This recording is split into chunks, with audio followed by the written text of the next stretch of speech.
ਸਤਿ ਸ਼੍ਰੀ ਅਕਾਲ। ਤੁਸੀਂ ਜੁੜੇ ਹੋਏ ਹੋ ਪੰਜਾਬੀ ਰੇਡੀਓ ਯੂਐਸਏ ਦੇ ਨਾਲ ਤੇ ਮੈਂ ਹਾਂ ਪ੍ਰਵੀਨ ਸ਼ਰਮਾ ਲੈ ਕੇ ਹਾਜ਼ਰ ਹਾਂ ਪ੍ਰੋਗਰਾਮ ਖਬਰ ਤੇ ਨਜ਼ਰ। ਖਬਰ ਤੇ ਨਜ਼ਰ ਪ੍ਰੋਗਰਾਮ ਦੇ ਵਿੱਚ ਕਈ ਅਹਿਮ ਤੇ ਕਈ ਖਾਸ ਖਬਰਾਂ ਨੂੰ ਲੈ ਕੇ ਚਰਚਾ ਕਰਨ ਦੇ ਲਈ ਜੁੜ ਚੁੱਕੇ ਨੇ ਮਿੰਟੂ ਗੁਰਸਰੇਗਾ ਜੀ। ਮਿੰਟੂ ਜੀ, ਸਤਿ ਸ਼੍ਰੀ ਅਕਾਲ ਜੀ, ਸਵਾਗਤ ਹੈ ਜੀ ਪੰਜਾਬੀ ਰੇਡੀਓ ਯੂਐਸਏ ਤੇ। ਜੀ ਸ਼ੁਕਰੀਆ ਸਾਰਿਆਂ ਨੂੰ, ਸਤਿ ਸ੍ਰੀ ਅਕਾਲ ਜੀ। ਜੀ ਅੱਜ ਦਿਨ ਸੋਮਵਾਰ 9 ਅਕਤੂਬਰ 2023 23 ਅੱਸੂ ਨਾਨਕਸ਼ਾਹੀ ਸੰਮਤ 555। ਖਬਰ ਤੇ ਨਜ਼ਰ ਪ੍ਰੋਗਰਾਮ ਨੂੰ ਸਪਾਂਸਰ ਕਰਦੇ ਨੇ ਖਾਲਸਾ ਇੰਸ਼ੋਰੈਂਸ ਏਜੰਸੀ ਵਾਲੇ, ਜਿਨ੍ਹਾਂ ਤੋਂ ਤੁਸੀਂ ਹਰ ਤਰੀਕੇ ਦੀ ਇੰਸ਼ੋਰੈਂਸ ਲੈ ਸਕਦੇ ਹੋ। ਇੰਸ਼ੋਰੈਂਸ ਬਾਰੇ ਪਤਾ ਕਰਨ ਦੇ ਲਈ ਇਹਨਾਂ ਦਾ ਨੰਬਰ ਹੈ 408 272 2500। ਇਹ ਪਿਛਲੇ 32 ਸਾਲ ਤੋਂ ਇੰਸ਼ੋਰੈਂਸ ਦੇ ਵਿੱਚ ਸ਼ਾਨਦਾਰ ਸੇਵਾਵਾਂ ਦੇ ਰਹੇ ਨੇ ਤੇ ਅਮਰੀਕਾ ਭਰ ਦੇ ਵਿੱਚ ਇੰਸ਼ੋਰੈਂਸ ਕਰਦੇ ਨੇ। ਅੱਜ ਹੀ ਡਾਇਲ ਕਰੋ 408 272 2500। ਟਰਕੀਆਨਾ ਇਮੀਗ੍ਰੇਸ਼ਨ ਲਾ ਫਰਮ ਵਾਲੇ ਜੇ ਟਰਕੀਆਨਾ ਅਟਾਰਨੀ ਟਰਕੀਆਨਾ ਦੇ ਨਾਲ ਤੁਸੀਂ ਯੂਐਸ ਇਮੀਗ੍ਰੇਸ਼ਨ ਬਾਬਤ ਕੋਈ ਵੀ ਸਲਾਹ ਕਰਨੀ ਹੈ, ਕੋਈ ਵੀ ਸਵਾਲ ਪੁੱਛਣਾ ਤੇ ਉਹਨਾਂ ਦਾ ਨੰਬਰ ਹੈ 415 909 0503। GK Dhanota Yuba City, Paramjit Kaur Rangi Vacaville, Pritpal Singh Sidhu Fresno, GL new ਵਾਲੇ ਟਰੱਕ ਵਾਸ਼ ਕਰਦੇ ਨੇ, ਆਇਲ ਚੇਂਜ ਕਰਦੇ ਨੇ, ਏਅਰ ਬ੍ਰੇਕਾਂ ਦਾ ਕੰਮ ਤਸੱਲੀ ਬਖਸ਼ ਕਰਵਾ ਸਕਦੇ ਹੋ। ਨਵੇਂ ਪੁਰਾਣੇ ਟਾਇਰ ਵੀ ਇਹਨਾਂ ਤੋਂ ਮਿਲਦੇ ਨੇ।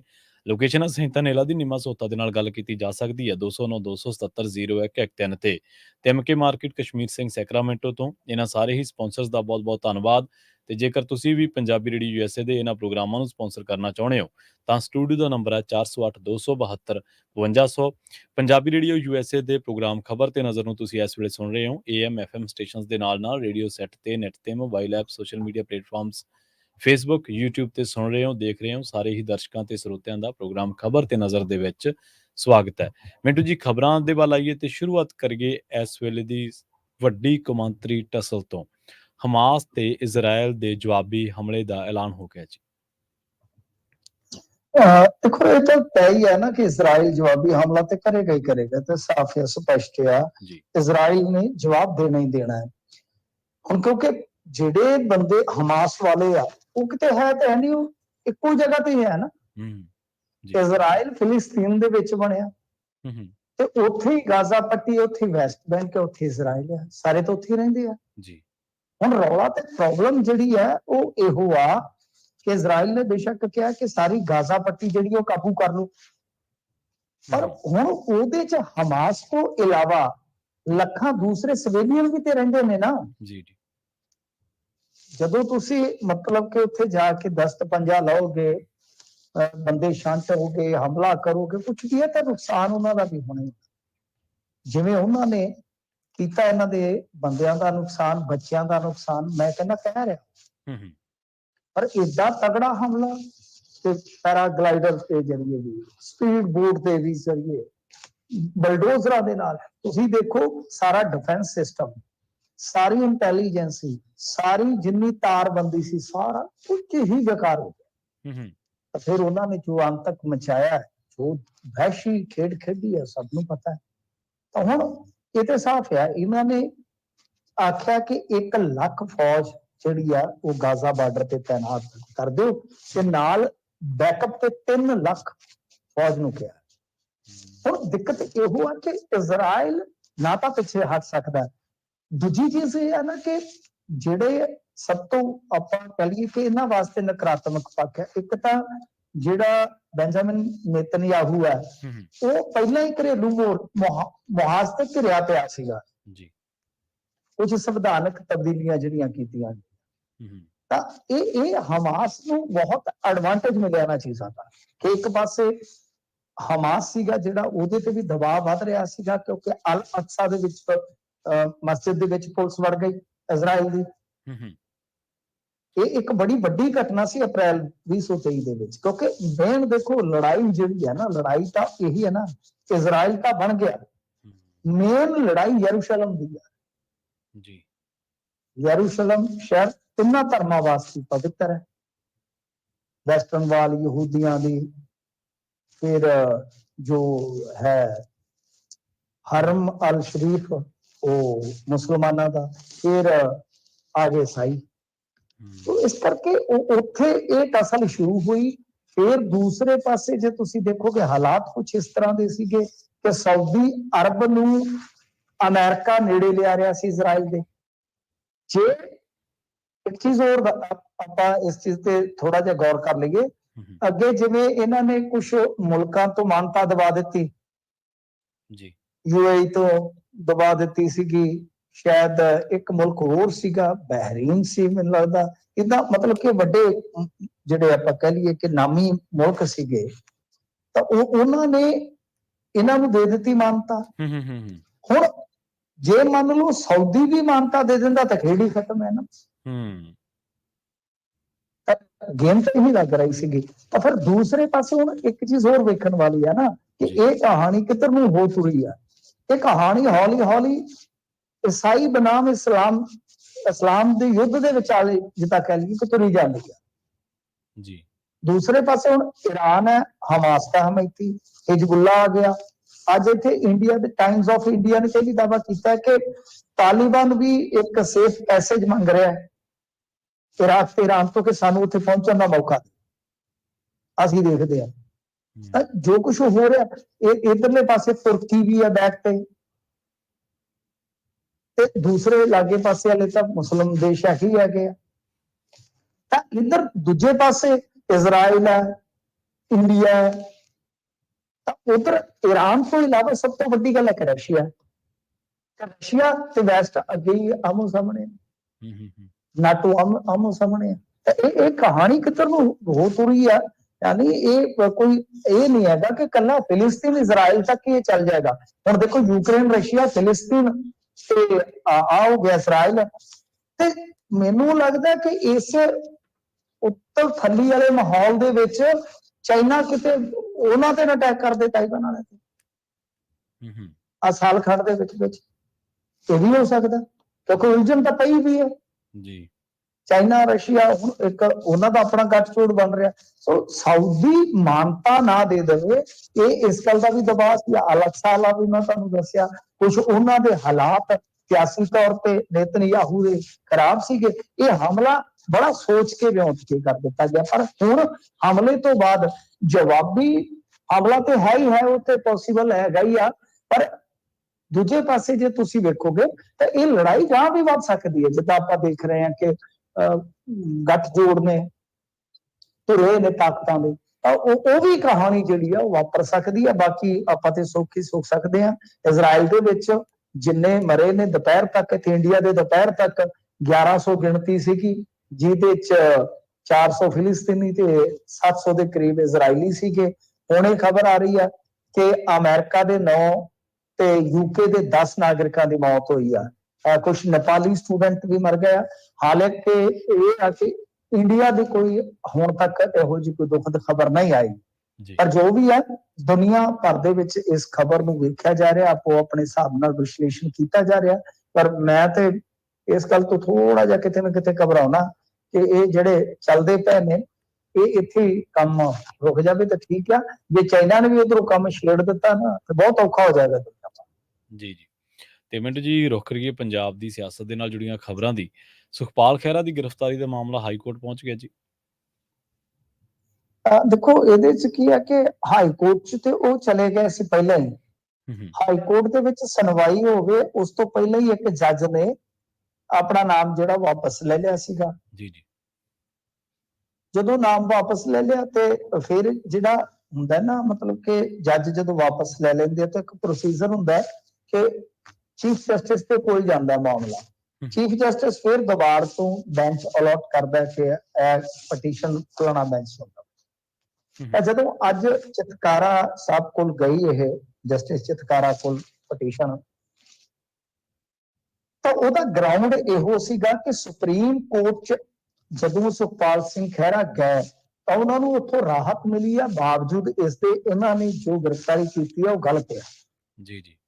ਪਰ ਦੇਖੋ ਇਹ ਇਹਨਾਂ ਦਾ ਕਾਨੂੰਨੀ ਨੁਕਤਾ ਬਹੁਤ ਤਗੜਾ ਹੈ। ਜੇ ਗ੍ਰਿਫਤਾਰੀ ਗਲਤ ਸਾਬਤ ਹੋ ਜਾਵੇ ਤਾਂ ਫਿਰ ਕੇਸ ਕੀ ਠਹਿਰੇਗਾ? ਤੁਸੀਂ ਸੋਚ ਕੇ ਦੇਖੋ ਨਾ। ਤਾਂ ਇਹ ਇਹਨਾਂ ਦੀ ਆਪਣੀ ਕੁੰਡੀ ਆ। ਉਧਰੋਂ ਇਹਨਾਂ ਦੀ ਜਿਹੜੀ ਇੱਥੋਂ ਮਤਲਬ ਕਿ ਸਰਕਾਰ ਦੀ ਉੱਥੇ ਗਈ ਲੀਗਲ ਪੇਸ਼ਕਾਰੀ ਜਿਨ੍ਹਾਂ ਨੇ ਕਰਨੀ ਸੀ, ਉਹ ਕਹਿੰਦੇ ਕਿ ਭਾਈ ਸਾਨੂੰ ਨਾ ਇੱਕ ਹਫ਼ਤੇ ਦਾ ਹੋਰ ਟਾਈਮ ਦੇ ਦਿਓ। ਮੈਂ ਆਖਿਆ ਕੀ ਹੋਇਆ? ਕਹਿੰਦੇ ਜੇ ਵਕੀਲ ਨੇ ਜਹਾਜ਼ੇ ਚੜ੍ਹਨਾ ਸੀ ਦਿੱਲੀੋਂ, ਜਹਾਜ਼ ਆ ਗਿਆ ਤੇ ਰਹਿ ਗਿਆ। ਉਹਨਾਂ ਆਖਿਆ ਕਮਾਲ ਹੋ ਗਈ, ਦਿੱਲੀੋਂ ਹੁਣ ਕੋਈ ਹੋਰ ਸਵਾਰੀ ਨਹੀਂ ਆਉਂਦੀ। ਵੀ ਕੱਲ ਤੱਕ ਦਾ ਤੁਹਾਨੂੰ ਸਮਾਂ ਜੇ, ਕੱਲ ਨੂੰ ਤੁਸੀਂ ਆ ਕੇ ਜਵਾਬ ਫਾਈਲ ਕਰੋ। ਇਹਦਾ ਮਤਲਬ ਇਹ ਹੈ ਕਿ ਹਾਈ ਕੋਰਟ ਦੇਰੀ ਨਹੀਂ ਚਾਹੁੰਦਾ। ਜੀ ਜੀ। ਹੁਣ ਕੱਲ ਨੂੰ ਫੈਸਲਾ ਹੋ ਸਕਦਾ ਆ, ਬਹਿਸ ਤਾਂ ਹੋਏਗੀ, ਵੈਸੇ ਫੈਸਲਾ ਹੋ ਸਕਦਾ ਆ ਕਿ ਚਲੋ ਲੇਟ ਵੀ ਆਵੇ, ਪਰ ਉਹ ਫੈਸਲਾ ਕੀ ਆਏਗਾ? ਸਰਕਾਰ ਜਿੱਤ ਜਾਂਦੀ ਹੈ ਤਾਂ ਆਮ ਆਦਮੀ ਪਾਰਟੀ ਦੀ ਰਾਜਨੀਤੀ ਦੇ ਵਿੱਚ ਉਹਨਾਂ ਨੂੰ ਆਪਣਾ ਜਿਹੜਾ ਫੈਸਲਾ ਡਿਫੈਂਡ ਕਰਨਾ ਬੜਾ ਸੌਖਾ ਹੋ ਜਾਏਗਾ। ਪਰ ਇਹ ਸੋਚ ਕੇ ਦੇਖੋ, ਇੱਕ ਤੇ ਵਕੀਲ ਬਾਹਰ ਦੇ ਦਾ ਰੌਲਾ ਪੈ ਗਿਆ ਕਿ ਹਾਲੇ ਵੀ ਅੱਜ ਪਰਸੋਂ ਤੇ ਤੁਸੀਂ ਏਜੀ ਲਾਇਆ ਨਵਾਂ, ਤੇ ਵਕੀਲ ਹਾਲੇ ਵੀ ਦਿੱਲੀੋਂ ਕਰਦੇ ਫਿਰਦੇ ਹੋ, ਬਰੀ ਕਰਾ ਨੂੰ ਆਪੇ ਲੰਡਨੋਂ ਵਕੀਲ ਸੱਦਦੇ। ਗੱਲ ਇਹ ਆ ਕਿ ਦਿੱਲੀੋਂ ਵਕੀਲ ਸੱਦੀ ਜਾਂਦੇ ਆ, ਤੇ ਕਿੱਥੇ ਤੁਸੀਂ ਅੰਸਾਰੀ ਵਾਲੇ ਮਾਮਲੇ ਦੇ ਵਿੱਚ ਬਾਹਰਲੇ ਵਕੀਲਾਂ ਦਾ ਰੌਲਾ ਬੜਾ ਪਾਇਆ ਕਿ 55 ਲੱਖ ਚੱਲ ਗਿਆ। ਹੁਣ ਸਸੋਦੀਆ ਦਾ ਕੇਸ ਇੱਕ ਕਾਂਗਰਸੀ ਲੜੀ ਜਾਂਦਾ, ਇੱਥੇ ਇਹਨਾਂ ਨੇ ਮਤਲਬ ਕਿ ਸੁਖਪਾਲ ਸਿੰਘ ਖਹਿਰਾ ਵਾਸਤੇ ਦਿੱਲੀੋਂ ਲੈ ਆਂਦਾ ਵਕੀਲ। ਤਾਂ ਹੁਣ ਇਸ ਮਾਮਲੇ ਤੇ ਤਾਂ ਇਹਨਾਂ ਨੂੰ ਸਵਾਲ ਹੋਣਗੇ ਜੇ ਲਿਆਂਦਾ ਵਕੀਲ, ਮਤਲਬ ਕਿ ਇਹਨਾਂ ਵੱਲੋਂ ਪੇਸ਼ ਹੁੰਦਾ। ਪਰ ਦੂਜੀ ਚੀਜ਼ ਜਿਹੜੀ ਆ ਕਿ ਫਰਜ਼ ਕਰੋ ਕਿ ਇਹਨਾਂ ਦੇ ਹੱਕ 'ਚ ਫੈਸਲਾ ਨਹੀਂ ਆਉਂਦਾ, ਤਾਂ ਸੁਖਪਾਲ ਸਿੰਘ ਖਹਿਰਾ ਇੱਕ ਜੇਤੂ ਨੇਤਾ ਬਣ ਕੇ ਨਿਕਲਦਾ ਹੈ। ਉਸ ਸੂਰਤ ਦੇ ਵਿੱਚ ਜਿਹੜਾ ਇਹ ਫੈਸਲਾ ਹੋਏਗਾ ਨਾ, ਉਹ ਇਤਿਹਾਸ ਦਾ ਦੂਸਰਾ ਆਪਰੇਸ਼ਨ ਬਲੰਡਰ ਹੋਏਗਾ। ਆਪਰੇਸ਼ਨ ਬਲੰਡਰ ਕਹਿੰਦੇ ਆ ਜਦੋਂ ਇੰਦਰਾ ਗਾਂਧੀ ਨੂੰ ਗ੍ਰਿਫਤਾਰ ਕੀਤਾ ਗਿਆ ਸੀਗਾ ਜਨਤਾ ਪਾਰਟੀ ਸਰਕਾਰ ਵੱਲੋਂ। ਚੌਧਰੀ ਚਰਨ ਸਿੰਘ ਔਖਾ ਸੀਗਾ ਕਿ ਐਮਰਜੈਂਸੀ 'ਚ ਇਹਨੇ ਤੰਗ ਬੜਾ ਕੀਤਾ ਤੇ ਆਖਿਆ ਵੀ ਮੈਂ ਉਸੇ ਕੋਠੜੀ 'ਚ ਇਹਨੂੰ ਬੰਦ ਕਰਨਾ। ਤੇ ਚਲੋ ਇਹਨਾਂ ਨੇ ਜਦੋਂ ਬੋਲ ਪਗਾਏ, ਗ੍ਰਿਫਤਾਰ ਕਰ ਲਿਆ ਕਿਉਂਕਿ ਬੇਲਛੀ ਦੇ ਵਿੱਚ ਘਟਨਾ ਵਾਪਰ ਗਈ, ਦਲਿਤ ਮਾਰ ਦਿੱਤੇ ਗਏ। ਇੰਦਰਾ ਗਾਂਧੀ ਹਾਥੀ ਤੇ ਚੜ ਕੇ ਉੱਥੇ ਜਾ ਪਹੁੰਚੀ। ਇੰਦਰਾ ਗਾਂਧੀ ਕਿਉਂਕਿ ਇਲੈਕਸ਼ਨ ਹਾਰ ਚੁੱਕੀ ਸੀ ਰਾਏਬਰੇਲੀ ਤੋਂ, ਤੇ ਬੜਾ 3-4 ਮਹੀਨੇ ਗੁਮਨਾਮ ਰਹੀ। ਤੇ ਉਸ ਤੋਂ ਬਾਅਦ ਜਦੋਂ ਉਹਨਾਂ ਨੇ ਵੇਖਿਆ ਕਿ ਇੱਕ ਤੇ ਪ੍ਰਤੀਗਿਆ ਕੀਤੀ ਆ ਇਹਨੂੰ ਫੜਨਾ ਹੀ ਫੜਨਾ, ਤੇ ਦੂਜਾ ਤੇ ਫੇਰ ਨਿਕਲ ਆਈ ਆ ਬਾਹਰ, ਤੇ ਇਹਦਾ ਨਾਮ ਫੇਰ ਚੱਲ ਪਿਆ। ਤੇ ਇਹਨਾਂ ਨੇ ਲਾ ਕੇ ਸਕੀਮ ਕਿ ਜੀ ਇਹਨੇ ਜੀਪਾਂ ਖਰੀਦੀਆਂ, ਉਹ ਕਿਸੇ ਕਾਰਪੋਰੇਟ ਘਰਾਣੇ ਨੂੰ ਦਿੱਤੀਆਂ, ਇੱਕ ਆਫਸ਼ੋਰ ਕੰਪਨੀ, ਤੇ ਉਹਦਾ ਨੁਕਸਾਨ ਹੋਇਆ 10-12 ਕਰੋੜ, ਜਿਹੜਾ ਉਹਨੂੰ ਟੈਂਡਰ ਦਿੱਤਾ ਗਿਆ। ਇਹਨਾਂ ਨੇ ਲਾ ਕੇ ਅਟਕਲ ਪਚੂਜਾ ਤੇ ਫੜ ਲਈ ਇੰਦਰਾ ਗਾਂਧੀ ਫੜ ਲਈ ਜਿਸ ਵੇਲੇ, ਇਹ ਹਰਿਆਣੇ ਨੂੰ ਲੈ ਕੇ ਤੁਰ ਪਏ। ਉਹ ਰਾਹ 'ਚ ਫਾਟਕ ਲੱਗਾ ਸੀ, ਉਹ ਚਬੂਤਰੇ ਤੇ ਚੜ ਕੇ ਬਹਿ ਗਏ। ਉਹ ਜਦ ਨੂੰ ਵਕੀਲ ਆ ਗਏ ਪਿੱਛੋਂ, ਉਹ ਕਹਿੰਦੇ ਕਿ ਤੁਸੀਂ ਦੂਜੀ ਸਟੇਟ 'ਚ ਲਿਜਾ ਨਹੀਂ ਸਕਦੇ। ਰੌਲਾ ਪੈ ਗਿਆ, ਫਿਰ ਵਾਪਸ ਲੈ ਕੇ ਆਏ ਇੰਦਰਾ ਨੂੰ। ਜਦੋਂ ਵਾਪਸ ਲੈ ਕੇ ਆਏ, ਇੰਦਰਾ ਗਾਂਧੀ ਅਗਲੇ ਦਿਨ ਕੋਰਟ 'ਚ ਪੇਸ਼ ਕੀਤੀ ਗਈ। ਕੋਰਟ ਨੇ ਚਲਾ ਕੇ ਪੂਰਾ ਫਾਈਲ ਮਾਰੀ, ਉਹਨਾਂ ਕਿਹਾ ਹੈ ਕੁਛ ਨਹੀਂ। ਤੇ ਚਲੋ ਜਨਤਾ ਪਾਰਟੀ ਦਾ ਮਤਲਬ ਕਿ ਸਮਝ ਲਓ ਸਫਾਇਆ ਹੀ ਹੋ ਗਿਆ ਮੁੜ ਕੇ ਉਸ ਸਰਕਾਰ ਦਾ, ਕਿਉਂਕਿ ਉਹ ਬਲੰਡਰ ਕਿਹਾ ਜਾਂਦਾ। ਤਾਂ ਮੈਂ ਸਮਝਦਾ ਕਿ ਉਹ ਜਿਹੜੀ ਮੈਂ ਤੁਹਾਨੂੰ ਹਿਸਟਰੀ ਸੁਣਾਈ ਆ ਪੋਲਿਟੀ ਦੇ ਵਿੱਚ, ਉਹ ਇੱਕ ਤਰ੍ਹਾਂ ਨਾਲ ਪੰਜਾਬ ਦੀ ਰਾਜਨੀਤੀ 'ਚ ਵੀ ਹੋ ਸਕਦੀ ਹੈ। ਕਿਉਂਕਿ ਪਹਿਲਾਂ ਸੁਖਪਾਲ ਖਹਿਰਾ ਭੁਲੱਥ ਦਾ ਨੇਤਾ ਸੀਗਾ, ਜਾਂ ਫੇਸਬੁੱਕ ਤੇ ਜਾਂ ਜਿੱਥੇ ਕਿਤੇ ਉਹ ਮਾੜਾ ਮੋਟਾ ਸਰਗਰਮ ਨੇ, ਉੱਥੋਂ ਤੱਕ ਹੀ ਸੀਗੇ। ਪਰ ਹੁਣ ਜਿਹੜੀ ਇਹ ਗ੍ਰਿਫਤਾਰੀ ਹੈ ਤੇ ਫੇਰ ਇਹ ਝੂਠੀ ਪੈ ਜਾਂਦੀ ਹੈ, ਕੱਦ-ਬੁੱਤ ਬਹੁਤ ਵਧਾ ਜਾਏ ਜੀ। ਤੇ ਮਿੰਟੂ ਜੀ, ਆਪਾਂ ਗੱਲ ਕਰੀਏ 5 ਰਾਜਾਂ ਦੇ ਵਿੱਚ ਚੋਣਾਂ ਦਾ ਐਲਾਨ ਹੋ ਗਿਆ ਜੀ। ਦੇਖੋ 5 ਰਾਜਾਂ ਦੇ ਵਿੱਚ ਚੋਣਾਂ ਦਾ ਜਿਹੜਾ ਐਲਾਨ ਆ ਉਹ ਅੱਜ ਇਹਨਾਂ ਨੇ ਕਰ ਦਿੱਤਾ। ਇਹ ਚੋਣਾਂ ਜਿਹੜੀਆਂ ਨੇ ਨਾ, ਉਹ ਬਹੁਤ ਕੁਝ ਤੈਅ ਕਰਨਗੀਆਂ। ਵੈਸੇ ਕੁਝ ਬੰਦੇ ਤੇ ਇਹਨੂੰ ਸੈਮੀ ਫਾਈਨਲ ਕਹਿੰਦੇ, ਪਰ ਮੈਂ ਨਹੀਂ ਮੰਨਦਾ। ਤੇ ਠੀਕ ਹੈ, ਭਾਜਪਾ ਨੂੰ ਝਟਕਾ ਇਹਦੇ 'ਚ ਲੱਗਣ ਵਾਲਾ ਜੀ, 1 ਜਾਂ 2 ਸਟੇਟਾਂ ਤੇ ਬਹੁਤ ਕਰਾਰਾ ਝਟਕਾ ਲੱਗੇਗਾ ਇਹਨਾਂ ਨੂੰ, ਹੋ ਸਕਦਾ ਹੈਟ੍ਰਿਕ ਹੀ ਵੱਜ ਜਾਵੇ ਜੀ। ਤਾਂ ਹੁਣ ਇਹ ਜਿਹੜੀ ਵੋਟਿੰਗ ਆ ਉਹ 7 ਤੋਂ 17 ਨਵੰਬਰ ਦੇ ਵਿਚਾਲੇ ਹੋਣੀ ਆ। 3 ਦਸੰਬਰ ਨੂੰ ਨਤੀਜੇ ਆ ਜਾਣਗੇ। ਇਹ 5 ਸਟੇਟਾਂ MP, ਰਾਜਸਥਾਨ, ਛੱਤੀਸਗੜ੍ਹ, ਤੇਲੰਗਾਨਾ ਤੇ ਮਿਜ਼ੋਰਮ।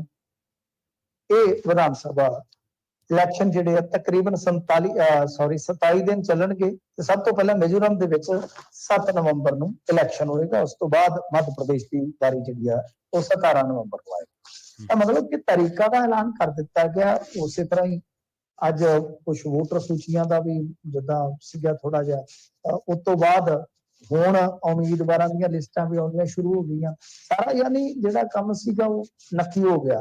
ਹੁਣ ਮਤਲਬ ਕਿ ਵੋਟਰ ਸੂਚੀਆਂ ਦਾ ਫਾਈਨਲ ਹੋ ਗਿਆ, ਡਿਕਲੇਅਰ ਹੋ ਗਿਆ ਇਲੈਕਸ਼ਨ। ਫਿਰ ਉਸ ਤੋਂ ਬਾਅਦ ਹੁਣ ਜਿਹੜੇ ਉਮੀਦਵਾਰ ਆ ਉਹਨਾਂ ਦੀਆਂ ਸੂਚੀਆਂ ਆਉਣੀਆਂ ਸ਼ੁਰੂ ਹੋ ਗਈਆਂ। ਪਰ ਗੱਲ ਇਹ ਆ ਕਿ ਜਿਹੜਾ 1 ਨੇਸ਼ਨ 1 ਇਲੈਕਸ਼ਨ ਆ ਉਹ ਤੇ ਹੁਣ ਤਕਰੀਬਨ ਮੈਨੂੰ ਲੱਗਦਾ ਕਿ ਟਲ ਗਿਆ। ਇਹਦੇ 'ਚ ਹੁਣ ਜਿੱਦਾਂ 5 ਸਟੇਟਾਂ ਦਾ ਹੀ ਇਲੈਕਸ਼ਨ ਆ ਤੇ ਅਗਾਂਹ ਜਨਰਲ ਇਲੈਕਸ਼ਨ ਆ ਗਿਆ। ਫਿਰ ਉਸ ਤੋਂ ਬਾਅਦ ਕੁਝ 4-5 ਸਟੇਟਾਂ ਦਾ ਫੇਰ ਆ ਜਾਣਾ ਆ। ਤਾਂ ਇਹ ਤਾਂ ਸਾਫ਼ ਆ ਕਿ ਆਉਣ ਵਾਲੇ ਸਮੇਂ ਦੇ ਆਉਣ ਵਾਲੇ ਸਮੇਂ ਦੇ ਵਿੱਚ ਤੇ ਲੱਗਦਾ ਨਹੀਂ ਸੰਭਾਵਨਾ ਹੈਗੀ ਕਿ ਵਨ ਨੇਸ਼ਨ ਵਨ ਇਲੈਕਸ਼ਨ ਜਿਹੜਾ ਪੋਸੀਬਲ ਆ। ਤਾਂ ਇਹਦੇ ਚ ਮੱਧ ਪ੍ਰਦੇਸ਼ ਦੇ ਵਿੱਚ ਭਾਜਪਾ ਬਹੁਤ ਬੁਰੀ ਤਰ੍ਹਾਂ ਫਸੀ ਪਈ ਹੈ, ਬਹੁਤ ਬੁਰੀ ਤਰ੍ਹਾਂ ਜੀ, ਤੇ ਉੱਥੇ ਸੀਟ ਲੱਗ ਸਕਦੀ ਇਹਨਾਂ ਨੂੰ। ਰਾਜਸਥਾਨ ਦੇ ਵਿੱਚ ਵੀ ਗੱਲ ਬਣਦੀ ਨਹੀਂ ਭਾਈ। ਰਾਜਸਥਾਨ ਦੇ ਵਿੱਚ ਤੇ ਇੰਨੇ ਘਬਰਾਏ ਹੋਏ ਆ ਕਿ ਵੱਡੇ ਵੱਡੇ ਹੋਰਡਿੰਗ ਲਾ ਦਿੱਤੇ ਕਿ ਕਿਸਾਨਾਂ ਦਾ ਬਈ ਕਰਜ਼ਾ ਕਰਜ਼ਾ ਕਰਜ਼ਾ। ਉਹ ਕਈ ਕਿਸਾਨ ਜਿਹੜੇ ਪਿੱਟ ਖਲੋਤੇ ਕਹਿੰਦੇ ਬਈ ਬਾਬੇ ਅਸੀਂ ਤੇ ਕਦੇ ਕਰਜ਼ਾ ਲਿਆ ਹੀ ਨਹੀਂ, ਸਾਡੀਆਂ ਫੋਟੋਆਂ ਐਵੇਂ ਚਿਪਕਾਈ ਜਾਂਦੇ ਹੋ। ਉਹ ਕਹਿੰਦੇ ਬਾਇਆ ਬਈ ਕੋਈ ਕਰਜ਼ਾ ਅਸੀਂ ਤੇ ਲਿਆ ਹੀ ਨਹੀਂ ਜੀ, ਗਲਤ ਫੋਟੋ ਲਾ ਦਿੱਤੀ ਕਿਸੇ ਕਿਸਾਨ ਦੀ, ਕਹਿੰਦੇ ਕਿ ਕਦੇ ਵੀ ਮੈਂ ਕਰਜ਼ਾ ਲਿਆ ਹੀ ਨਹੀਂ, ਨਾ ਫਿਰ ਵਿਆਜ ਭਰਦਾ। ਇਹ ਹਾਲਤ ਹੈ। ਤਾਂ ਦੇਖੋ ਹੁਣ ਬਾਜੀ ਕਿਹੜਾ ਮਾਰਦਾ। ਪਰ ਜਿਹੜੀ ਮੈਂ ਗੱਲ ਕਹਿਣਾ ਕਿ ਕੁਝ ਲੋਕ ਇਹ ਕਹਿੰਦੇ ਨੇ ਕਿ ਬਈ ਬਸ ਜੇ ਇੱਥੇ ਹਾਰ ਗਏ ਤੇ ਮੁੜ ਕੇ ਜਿਹੜਾ ਆਮ ਇਲੈਕਸ਼ਨ ਆ ਇੰਡੀਆ ਦਾ ਉਹ ਜਿੱਤ ਨਹੀਂ ਸਕਦੇ। ਇਹ ਸਾਫ਼ ਹੈ ਕਿ ਠੀਕ ਹੈ, ਜਿਵੇਂ ਮੈਂ ਤੁਹਾਨੂੰ ਦੱਸਿਆ ਕਿ ਝਟਕਾ ਲੱਗ ਸਕਦਾ, ਪਰ ਇਸ ਚੀਜ਼ ਨੂੰ ਜੇ ਇਹਦੇ ਨਾਲ ਜੋੜ ਲਈਏ ਕਿ ਬਸ ਜੇ ਇੱਥੋਂ ਹਾਰ ਗਏ 2-3 ਸਟੇਟਾਂ 'ਚ ਤੇ ਮੁੜ ਕੇ ਇਹਨਾਂ ਦੀ ਵਾਪਸੀ ਨਹੀਂ ਹੋਣੀ, ਉਹ ਸ਼ਾਇਦ ਮੈਨੂੰ ਮਿੱਥ ਜੀ ਸਹੀ ਨਹੀਂ ਲੱਗਦੀ। ਉਹ ਚੀਜ਼ਾਂ ਅਲੱਗ ਹੋਣਗੀਆਂ, ਉਹ ਜਿਹੜਾ ਰਿਜ਼ਲਟ ਹੈ ਉਹ ਅਲੱਗ ਹੋਏਗਾ, ਉਹਦੀ ਜਿਹੜੀ VOTING ਹੈ ਉਹ ਮਤਲਬ ਕਿ ਜੇ ਕੁਝ ਵੱਡਾ ਨਹੀਂ ਵਾਪਰਦਾ ਉਹ ਇੱਕ ਅਲੱਗ ਸੋਚ ਨਾਲ ਹੋਏਗੀ। ਆਪਾਂ ਕਈ ਸਟੇਟਾਂ ਦੇ ਵਿੱਚ ਇਹ ਚੀਜ਼ ਜਿਹੜੀ ਆ ਵੇਖੀ ਆ, ਚਾਹੇ ਉਹ ਦਿੱਲੀ ਦੀ ਮਿਸਾਲ ਲੈ ਲਓ ਜਾਂ ਕੁਝ ਹੋਰ ਰਾਜਾਂ ਦੀ ਲੈ ਲਓ, ਤਾਂ ਭਾਜਪਾ ਨੇ ਝਟਕੇ ਜ਼ਰੂਰ ਖਾਦੇ, ਪਰ ਜਦੋਂ ਵੀ ਵੱਡੀ ਚੋਣ ਹੁੰਦੀ ਆ ਉਦੋਂ ਉਹਨਾਂ ਨੂੰ ਉਹਨਾਂ ਦਾ ਕਾਰਡ ਜਿਹੜਾ ਫਾਇਦਾ ਦੇ ਕੇ ਜਾਂਦਾ। ਜੀ ਜੀ। ਤੇ ਮਨਪ੍ਰੀਤ ਬਾਦਲ ਤੋਂ ਬਾਅਦ ਕਹਿੰਦੇ ਹੁਣ ਅਫਸਰ ਵੀ ਜ਼ਮਾਨਤ ਲਈ ਹੱਥ ਪੈਰ ਮਾਰਨ ਲੱਗੇ ਨੇ ਮਿੰਟੂ ਜੀ। ਹਾਂਜੀ ਦੇਖੋ ਇਹ ਤਾਂ ਹੱਥ ਪੈਰ ਮਾਰਨੇ ਪੈਣਗੇ, ਨਹੀਂ ਤੇ ਹੱਥ ਪੈਰ ਜਿਹੜੇ ਆ ਉਹ ਫਿਰ ਜੇਲ੍ਹ ਦੇ ਵਿੱਚ ਮੱਛਰ ਤੋੜਨਗੇ। ਨਾ ਤਾਂ ਉੱਥੇ ਕਹਿ ਸਕਦੇ ਹੋ ਮੱਛਰਦਾਨੀ ਲੈ ਦੇਵੇ, ਮੱਛਰ ਨੇ ਖਾਲੀ ਤੋੜ ਕੇ, ਉੱਥੇ ਕਿੱਥੇ ਮੱਛਰਦਾਨੀ ਜੀ, ਉੱਥੇ ਤਾਂ ਸੁਰਮੇਦਾਨੀ ਨਹੀਂ ਦਿੰਦੇ ਛੇਤੀ ਕਿਤੇ। ਹੁਣ ਦੇਖੋ ਇਹਦੇ ਵਿੱਚ ਕੀ ਹੈ ਕਿ ਇੱਕ ਤੇ ਉਹ ਬੜੀ ਚਰਚਿਤ ਹੋਈ ਰੇਡ ਕਿ ਵਿਜੀਲੈਂਸ ਗਨਮੈਨ ਦੇ ਘਰੇ ਚੱਲ ਗਈ ਤੇ ਗਨਮੈਨ ਦੀ ਕੋਠੀ 3 ਕਰੋੜ ਦੀ ਹੈ। ਮੈਂ ਤੇ ਹੈਰਾਨ ਆ ਕਿ 3 ਕਰੋੜ ਦੀ ਜਿਹੜਾ ਕੋਠੀ ਪਾਈ ਬੈਠਾ ਉਹਨੂੰ ਪੁਲਿਸ ਦੇ ਵਿੱਚ ਲੱਗ ਕੇ ਕਿਸੇ ਦਾ ਗਨਮੈਨ ਜਾਂ ਗਨਮੈਨੀ ਕਰਨ ਦਾ ਕੀ ਬੜਾ ਮਹਾਨ ਆਦਮੀ ਹੋ ਸਕਦਾ ਜਿਹਨੇ ਦੇਸ਼ ਦੀ ਸੇਵਾ ਚੁਣੀ ਹੈ। ਫਿਰ ਇੰਨਾ ਕੁਝ ਹੋਣ ਦੇ ਬਾਵਜੂਦ ਤੇ ਜੇ ਜੱਦੀ ਪੁਸ਼ਤੀ ਇੰਨਾ ਨਹੀਂ ਹੈ ਤੇ ਪੁਲਿਸ ਵਾਲਿਆਂ ਦੀ ਤਨਖਾਹ ਲੱਖ ਰੁਪਏ ਤੋਂ ਥੱਲੇ ਹੀ ਹੈ ਇਸ ਰੈਂਕ ਦੀ, ਜਿਹੜੇ ਗਨਮੈਨੀ ਕਰਦੇ ਹੋਣਗੇ ਜੀ, ਉਹ ਮਤਲਬ ਕਿ ਵਾਕਿਆ ਹੀ ਉਹ ਤਾਂ ਕੋਈ ਸ਼ੇਅਰ ਬਾਜ਼ਾਰ 'ਚ ਹੀ ਸਾਰੀ ਤਨਖਾਹ ਲਾਉਂਦਾ, ਚੰਗਾ ਰਿਟਰਨ ਤਕੜਾ ਹੀ ਮਿਲਿਆ। ਸੋ ਇਸ ਕਰਕੇ ਇੱਕ ਤੇ ਉਹ ਬੜੀ ਚਰਚਿਤ ਰਹੀ ਹੈ, ਪਰ ਉਹ ਵੀ ਤਾਲਾ ਲੰਕਦਾ ਪਿਆ ਕੋਠੀ ਦੇ ਗਾੜੀ। ਤੇ ਇਧਰੋਂ ਇਹ ਖਬਰਾਂ ਆ ਰਹੀਆਂ ਨੇ ਕਿ ਜਿਹੜਾ PCS ਨਾਮਜ਼ਦ ਕੀਤਾ ਸੀ ਸ਼ੇਰਗਿੱਲ, ਉਹ ਵੀ ਜਾ ਰਾਜੂ ਕਰ ਗਿਆ। ਪਰ ਇਹ ਕਮਾਲ ਦੀ ਗੱਲ ਆ ਕਿ ਮਨਪ੍ਰੀਤ ਬਾਦਲ ਨਹੀਂ ਲੱਭੇ। ਕੁਝ ਬੰਦੇ ਅਰੈਸਟ ਜ਼ਰੂਰ ਹੋਏ ਜੀ, ਨੂੰ ਤਾਂ ਜ਼ਮਾਨਤ ਲੈਣੀ ਪਊ। ਜੇ ਉਹ ਅਗਾਊ ਜ਼ਮਾਨਤ ਨਹੀਂ ਲੈਣਗੇ ਇਹ ਫੜ ਕੇ ਅੰਦਰ ਸੁੱਟ ਦੇਣਗੇ। ਅੱਗੇ 2-3 ਤੇ ਗ੍ਰਿਫਤਾਰ ਇਹਨਾਂ ਨੇ ਕੀਤੇ ਆ। ਸੋ ਇਸ ਕਰਕੇ ਜਿਹੜਾ PCS ਨਾਮਜ਼ਦ ਆ ਉਹ ਹੁਣ ਕਿਤੇ ਨਾ ਕਿਤੇ ਹੱਥ ਪੈਰ ਮਾਰ ਰਿਹਾ ਜ਼ਮਾਨਤ ਵਾਸਤੇ ਕਿ ਮੈਨੂੰ ਜ਼ਮਾਨਤ ਮਿਲ ਜਾਵੇ। ਤਾਂ ਅਗਾਊ ਜ਼ਮਾਨਤ ਹੁਣ ਲਾ ਦਿੱਤੀ ਗਈ ਆ, ਅੱਗੇ ਦੇਖੋ ਮਿਲਦੀ ਹੈ ਕਿ ਨਹੀਂ ਮਿਲਦੀ, ਪਰ ਇਹ ਮਾਮਲਾ ਤਕਰੀਬਨ ਤੈਅ ਹੈ ਕਿ ਜ਼ਿਆਦਾਤਰ ਇਹ ਹਾਈ ਕੋਰਟ ਦੇ ਵਿੱਚ ਹੀ ਜਾਊਗਾ। ਜੀ। ਤੇ ਮਿੰਟੂ ਜੀ ਗੱਲ ਕਰੀਏ ਆਮ ਆਦਮੀ ਪਾਰਟੀ ਦੇ ਵਿਧਾਇਕ ਲਈ ਕਹਿੰਦੇ ਕੁਰਸੀਆਂ ਸਿਰਦਰਦ ਬਣ ਗਈਆਂ ਜੀ। ਹਾਂਜੀ ਕੁਰਸੀ ਤੇ ਬਹਿੰਦੇ ਨੇ ਜ਼ਿਆਦਾ, ਕੁਰਸੀ ਜਦੋਂ ਸਿਰਦਰਦ ਬਣ ਜਾਵੇ ਤੇ ਫਿਰ ਬੜਾ ਹੀ ਕੰਮ ਖਰਾਬ ਹੈ। ਅਸਲ 'ਚ ਕੀ ਹੈ ਕਿ ਲੁਧਿਆਣੇ ਕਾਫੀ ਰੌਲਾ ਪਿਆ ਇਸ ਚੀਜ਼ ਦਾ।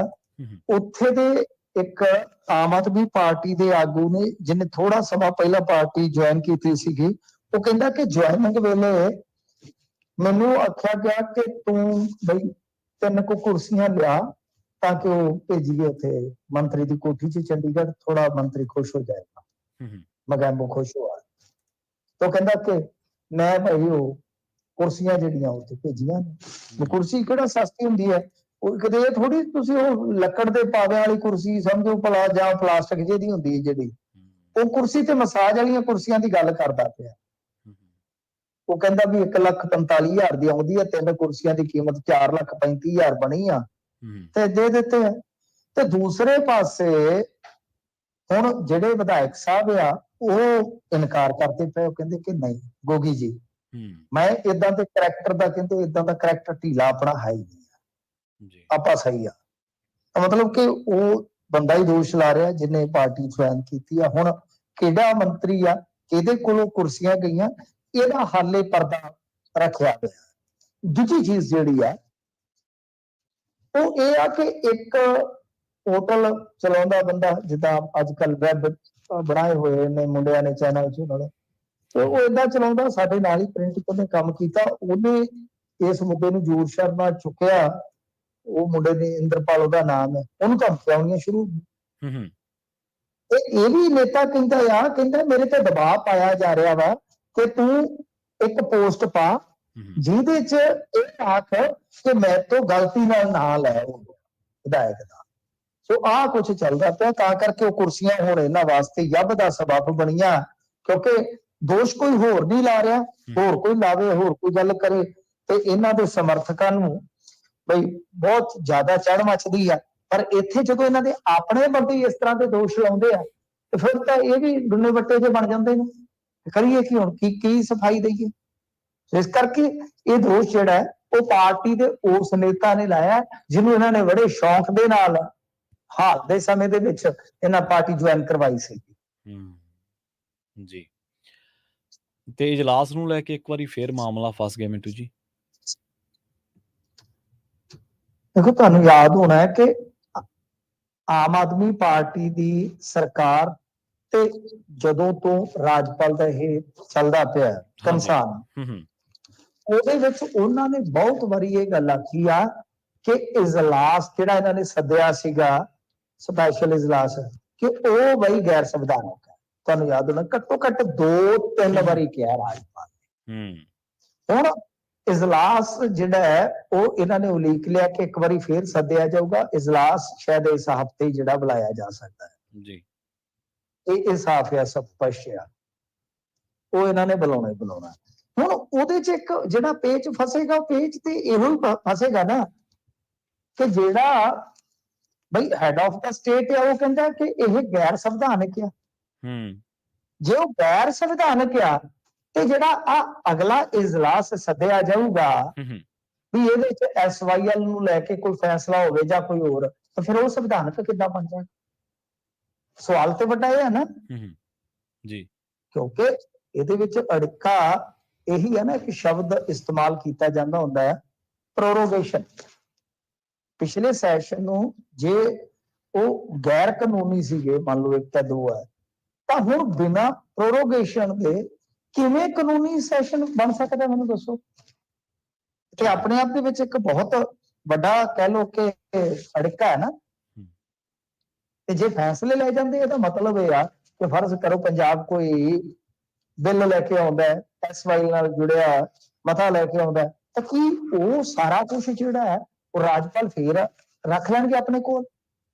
ਤੇ ਨਹੀਂ ਬਈ, ਪਹਿਲਾਂ ਤੇ ਸਪਸ਼ਟ ਕਰੋ, ਕਿਉਂਕਿ ਤੁਹਾਨੂੰ ਯਾਦ ਹੋਣਾ ਹੈ ਇਹਨਾਂ ਨੇ ਹੋਰ ਸਵਾਲ ਪੁੱਛਣ ਦੇ ਨਾਲ ਨਾਲ ਇਹ ਵੀ ਤੇ ਪੁੱਛਿਆ ਸੀਗਾ ਨਾ ਕਿ ਤੁਸੀਂ ਇਹ ਵੀ ਦੱਸੋ ਕਿ ਤੁਹਾਡਾ ਇਹ ਜਿਹੜਾ ਸੈਸ਼ਨ ਮਤਲਬ ਕਿ 1 ਜਾਂ 2 ਹੈ ਕਿ ਇਹ ਸੰਵਿਧਾਨਕ ਕਿੱਦਾਂ ਹੈ?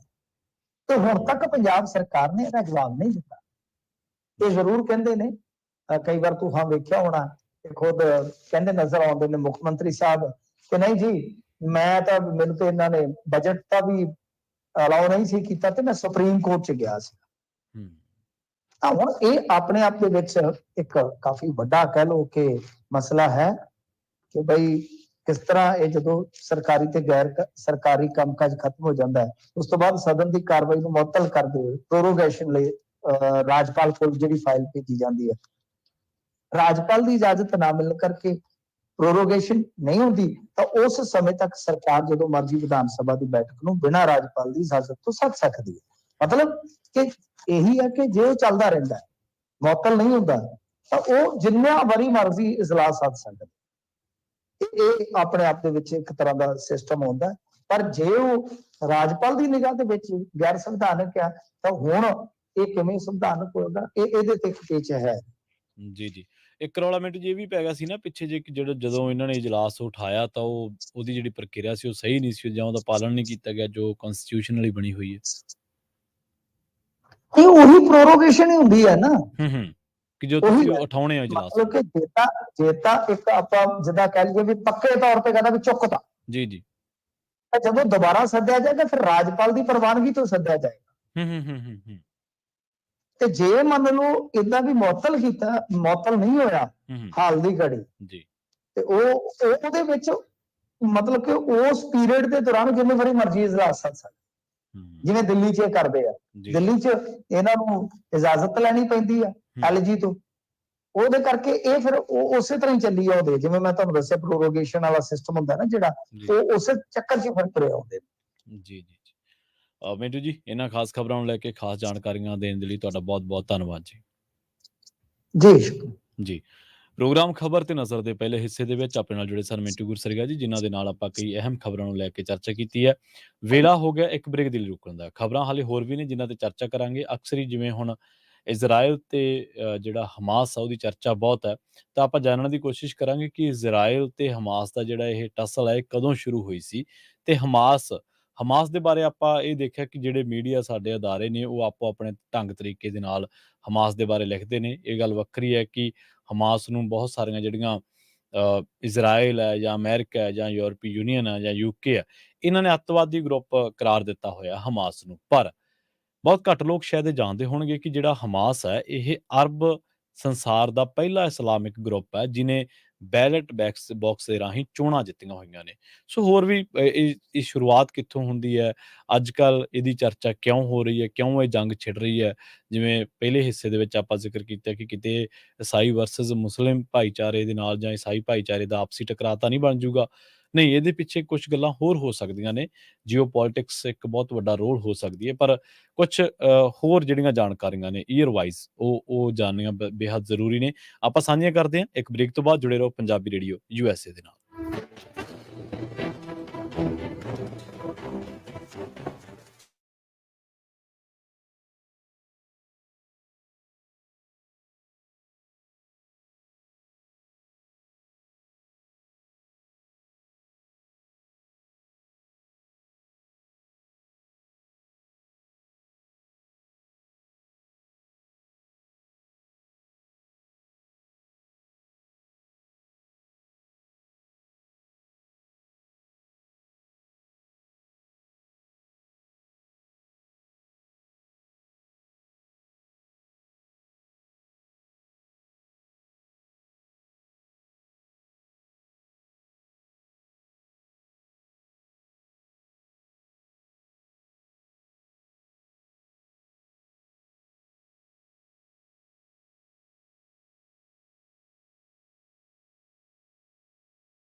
ਬ੍ਰੇਕ ਤੋਂ ਬਾਅਦ ਇੱਕ ਵਾਰ ਮੁੜ ਤੋਂ ਤੁਹਾਡਾ ਸਾਰਿਆਂ ਦਾ ਸਵਾਗਤ ਹੈ ਪ੍ਰੋਗਰਾਮ ਖਬਰ ਤੇ ਨਜ਼ਰ ਦੇ ਵਿੱਚ। ਤੁਸੀਂ ਜੁੜੇ ਹੋਏ ਹੋ ਪੰਜਾਬੀ ਰੇਡੀਓ ਐਸੇ ਦੇ ਨਾਲ, ਤੇ ਪ੍ਰੋਗਰਾਮ ਦੇ ਵਿੱਚ ਆਪਾਂ ਵਧਦੇ ਹਾਂ ਕੁਝ ਹੋਰ ਖਾਸ ਖਬਰਾਂ ਦੇ ਵੱਲ, ਜਿੱਥੋਂ ਆਪਾਂ ਗੱਲ ਛੱਡੀ ਸੀ ਕੌਮਾਂਤਰੀ ਇਸ ਵੇਲੇ ਜੋ ਹਾਲਾਤ ਬਣੇ ਹੋਏ ਨੇ। ਕੌਮਾਂਤਰੀ ਪੱਧਰ ਦੀ ਸਭ ਤੋਂ ਵੱਡੀ ਖਬਰ ਹੈ ਇਸ ਵੇਲੇ ਦੀ, ਇਜ਼ਰਾਈਲ ਤੇ ਹਮਾਸ ਦੇ ਵਿਚਾਲੇ ਜੋ ਜੰਗ ਛਿੜੀ ਹੋਈ ਹੈ, ਫਿਲਸਤੀਨ ਦੇ ਵਿਚਾਲੇ ਜੋ ਜੰਗ ਛਿੜੀ ਹੋਈ ਹੈ।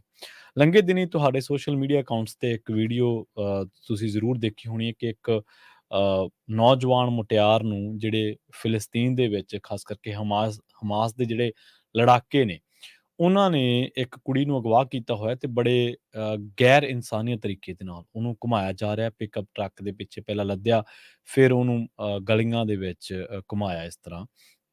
ਹਾਲਾਂਕਿ ਉਹਦੀ ਜਿਹੜੀ ਹਾਲਤ ਆ ਉਹ ਬਹੁਤ ਮਾੜੀ ਆ, ਔਰ ਦੁਨੀਆ ਭਰ ਦੇ ਵਿੱਚ ਇਹਦੀ ਨਿਖੇਧੀ ਵੀ ਲੋਕਾਂ ਨੇ ਕੀਤੀ, ਔਰ ਨਿੰਦਿਆ ਕੀਤੀ ਵੀ ਜਾਣੀ ਚਾਹੀਦੀ ਹੈ। ਅਸਲ ਦੇ ਵਿੱਚ ਉਹ ਜਰਮਨੀ ਦੀ ਇੱਕ ਕੁੜੀ ਹੈ, ਜਿਹਦੇ ਬਾਰੇ ਕਿਹਾ ਗਿਆ ਸੀਗਾ ਕਿ ਇਜ਼ਰਾਈਲ ਦੀ ਉਹ ਕੁੜੀ ਹੈ। ਉਹ ਇਜ਼ਰਾਈਲ ਘੁੰਮਣ ਲਈ ਆਈ ਸੀ, ਸ਼ੈਨੀ ਲੋਕ ਉਹਦਾ ਨਾਂ ਹੈ। ਗਾਜ਼ਾ ਸਰਹੱਦ ਦੇ ਨੇੜੇ ਉਹ ਇੱਕ ਪ੍ਰੋਗਰਾਮ ਦੇ ਵਿੱਚ ਮੌਜੂਦ ਸੀ ਜਦੋਂ ਹਮਾਸ ਦੇ ਲੜਾਕਿਆਂ ਨੇ ਉਸ ਇਲਾਕੇ ਉੱਤੇ ਹਮਲਾ ਕਰ ਦਿੱਤਾ। ਜਦੋਂ ਉੱਥੇ ਮੌਜੂਦ ਲੋਕ ਗੋਲੀਆਂ ਚੱਲੀਆਂ ਤੇ ਭੱਜੇ, ਤੇ ਉਸ ਤੋਂ ਬਾਅਦ ਰੇਗਿਸਤਾਨ ਵੱਲ ਨੂੰ ਭੱਜੇ। ਉਹ ਕਹਿੰਦੇ ਕਿ ਸ਼ੌਨੀ ਲੌਕ ਦੀ ਅਸੀਂ ਇੱਕ ਵੀਡੀਓ ਜਿਹੜੀ ਰਿਕਾਰਡਿੰਗ ਦੇਖੀ ਹੈ, ਜਿਹਦੇ ਵਿੱਚ ਉਹਨੂੰ ਬੰਧਕ ਬਣਾਇਆ ਹੋਇਆ, ਤੇ ਉਹ ਬੜੇ ਬੁਰੇ ਤਰੀਕੇ ਦੇ ਨਾਲ ਉਹਨੂੰ ਸ਼ਾਇਦ ਕੁੱਟਿਆ ਵੀ ਗਿਆ, ਜਾਂ ਪਤਾ ਨਹੀਂ ਉਹਦੇ ਨਾਲ ਕੀ ਕੁਛ ਹੋਇਆ ਹੋਣਾ ਹੈ। ਤਾਂ ਉਹਦੇ ਜਿਹੜੇ ਪਰਿਵਾਰ ਨੇ ਉਹ ਕਹਿੰਦੇ ਕਿ ਅਸੀਂ ਉਹਦੇ ਵਾਲਾਂ ਤੋਂ ਜਾਂ ਟੈਟੂਆਂ ਤੋਂ ਉਹਦੀ ਪਛਾਣ ਕੀਤੀ, ਤੇ ਉਹ ਇੱਕ ਕੁਛ ਸਮਾਂ ਪਹਿਲਾਂ ਇਜ਼ਰਾਈਲ ਘੁੰਮਣ ਆਈ ਹੋਈ ਸੀ, ਫਿਲਸਤੀਨੀਆਂ ਦੀ ਇੱਕ ਗੱਡੀ ਦੇ ਵਿੱਚ ਸੀ, ਤੇ ਉਹਨਾਂ ਦੇ ਜਿਹੜੇ ਮਾਪੇ ਨੇ ਉਹ ਇਸ ਵੇਲੇ ਬਹੁਤ ਜ਼ਿਆਦਾ ਜਿਹੜੇ ਨੇ ਉਹ ਹੋਰ ਹਾਲਾਤ ਦੇ ਵਿੱਚੋਂ ਭਾਵਨਾਤਮਕ ਤੌਰ ਤੇ ਉਸ ਹਾਲਾਤ ਦੇ ਵਿੱਚ ਲੰਘ ਰਹੇ ਨੇ, ਜਿਹਨੂੰ ਬਿਆਨ ਕਰਨਾ ਬੜਾ ਔਖਾ ਹੈ। ਅਸਲ ਦੇ ਵਿੱਚ ਇਹ ਜਿਹੜੀ ਸ਼ੈਨੀ ਲੋਕ ਹੈ, ਇਹ ਉੱਥੇ ਪਹੁੰਚੀ ਕਿਵੇਂ? ਇਹ ਇਜ਼ਰਾਈਲ ਦੀ ਆਰਮੀ ਦੇ ਵਿੱਚ ਨਹੀਂ ਕੰਮ ਕਰਦੀ ਸੀ। ਇਹ ਉੱਥੇ ਜਿਹੜੀ ਪਾਰਟੀ ਚੱਲ ਰਹੀ ਸੀ, ਉੱਥੇ ਇਹ ਇੱਕ ਸਿਕਿਉਰਿਟੀ ਗਾਰਡ ਵਜੋਂ ਤੈਨਾਤ ਸੀਗੀ ਸ਼ੈਨੀ ਲੋਕ। ਉਹ ਜਦੋਂ ਉੱਥੇ ਹਮਲਾ ਹੋਇਆ, ਹਮਾਸ ਦੇ ਲੜਾਕਿਆਂ ਨੇ ਗੋਲੀਆਂ ਚਲਾਈਆਂ, ਤਾਂ ਉੱਥੋਂ 100 ਜਾਣਾ ਜਿਹੜਾ ਇਜ਼ਰਾਈਲੀ ਫੌਜੀ ਤੇ ਹੋਰ ਨਾਗਰਿਕ ਸੀਗੇ ਜਿਹੜੇ, ਉਹ ਉੱਥੋਂ ਅਗਵਾ ਕਰ ਲਏ ਗਏ। ਉਹਨਾਂ ਨੂੰ ਅਗਵਾ ਕੀਤਾ ਗਿਆ। ਤੇ ਇੱਥੇ ਇੱਕ ਬਰਤਾਨਵੀ ਜਿਹੜਾ ਬਰਤਾਨੀਆ ਦਾ ਰਹਿਣ ਵਾਲਾ ਬੰਦਾ ਸੀਗਾ, ਜੇਕ ਮਾਰਲੋਵ, ਉਹ ਵੀ ਇੱਥੇ ਆਇਆ ਸੀ ਇਸ ਸੰਗੀਤਕ ਪ੍ਰੋਗਰਾਮ ਨੂੰ ਦੇਖਣ, ਜਿਵੇਂ ਆਪਾਂ ਆਮ ਹੀ ਮੇਲੇ ਕਰਵਾ ਲੈਂਦੇ ਹਾਂ ਉਸ ਤਰੀਕੇ ਦਾ, ਪਰ ਉਹ ਵੀ ਹਾਲੇ ਤੱਕ ਨਹੀਂ ਲੱਭਿਆ। ਇਹ ਕਿਊਬਿਟਸ ਇੱਕ ਇਲਾਕਾ ਵਾ ਓਫਾਕਿਮ ਸ਼ਹਿਰ ਦੇ ਵਿੱਚ। ਉੱਥੇ ਇੱਕ ਸੰਗੀਤਕ ਪ੍ਰੋਗਰਾਮ ਸੀ ਜਿੱਥੇ ਇਹ ਸ਼ੈਨੀ ਲੋਕ ਸੁਰੱਖਿਆ ਮੁਲਾਜ਼ਮ ਵਜੋਂ ਤੈਨਾਤ ਸੀ। ਸੋ ਉਹ ਬੇਸ਼ੱਕ ਇਜ਼ਰਾਈਲ ਦੀ ਨਹੀਂ ਸੀ ਰਹਿਣ ਵਾਲੀ, ਬੇਸ਼ੱਕ ਉਹ ਇਜ਼ਰਾਈਲ ਦੀ ਸੁਰੱਖਿਆ ਮੁਲਾਜ਼ਮ ਨਹੀਂ ਸੀ, ਪਰ ਫਿਰ ਵੀ ਉਹ ਜਿਹੜੀ ਵੀਡੀਓ ਆਪਾਂ ਸਾਰਿਆਂ ਨੇ ਦੇਖੀ ਹੈ, ਉਸ ਵੀਡੀਓ ਦੇ ਵਿੱਚ ਉਹ ਜਿਸ ਤਰੀਕੇ ਦਾ ਵਿਹਾਰ ਉਹਦੇ ਨਾਲ ਕੀਤਾ ਗਿਆ, ਉਹ ਅਤੀ ਨਿੰਦਣਯੋਗ ਹੈ। ਉਹ ਤੇ ਦੁਨੀਆ ਭਰ ਦੇ ਵਿੱਚ ਲੈ ਕੇ ਫਿਲਸਤੀਨ ਨੂੰ ਜਾਂ ਹਮਾਸ ਦੇ ਜਿਹੜੇ ਲੜਾਕੇ ਨੇ, ਉਹਨਾਂ ਨੂੰ ਲੈ ਕੇ ਹੁਣ ਉਹਨਾਂ ਨੂੰ ਲਾਹਨਤਾਂ ਪਾਈਆਂ ਜਾ ਰਹੀਆਂ ਉਸ ਵੀਡੀਓ ਨੂੰ ਲੈ ਕੇ, ਕਿਉਂਕਿ ਉਸ ਵੀਡੀਓ ਦੇ ਵਿੱਚ ਉਸ ਮੁਟਿਆਰ ਦੀ ਹਾਲਤ ਹੀ ਕੁਛ ਇਸ ਤਰ੍ਹਾਂ ਦੀ ਹੈ। ਹੁਣ ਆਪਾਂ ਇਸ ਮਸਲੇ ਵੱਲ ਨੂੰ ਵਧਦੇ ਹਾਂ ਵੀ ਇਹ ਪੁਆੜਾ ਸ਼ੁਰੂ ਕਿਵੇਂ ਹੋਇਆ, ਇਹਦੀ ਸ਼ੁਰੂਆਤ ਕਿਵੇਂ ਹੋਈ। ਅਸਲ ਦੇ ਵਿੱਚ ਜਿਹੜੇ ਮਾਹਰ ਨੇ ਉਹ ਇਹ ਗੱਲ ਦੱਸਦੇ ਆ ਕਿ ਪਹਿਲੀ ਸੰਸਾਰ ਜੰਗ ਤੋਂ ਪਹਿਲਾਂ ਇਜ਼ਰਾਈਲ ਨਾਂ ਦਾ ਕੋਈ ਦੇਸ਼ ਨਹੀਂ ਸੀਗਾ। ਫਿਲਸਤੀਨੀ ਵਸੋਂ ਦਾ ਸੀਗਾ, ਜਿਹਦੇ ਵਿੱਚ 6% ਯਹੂਦੀ ਰਹਿੰਦੇ ਸੀ ਤੇ ਬਾਕੀ ਆਬਾਦੀ ਅਰਬਾਂ ਦੀ ਸੀ। ਪਹਿਲੀ ਸੰਸਾਰ ਜੰਗ ਦੇ ਵਿੱਚ ਫਿਲਸਤੀਨ ਉੱਤੇ ਬਰਤਾਨੀਆ ਦਾ ਕਬਜ਼ਾ ਹੋ ਜਾਂਦਾ ਹੈ।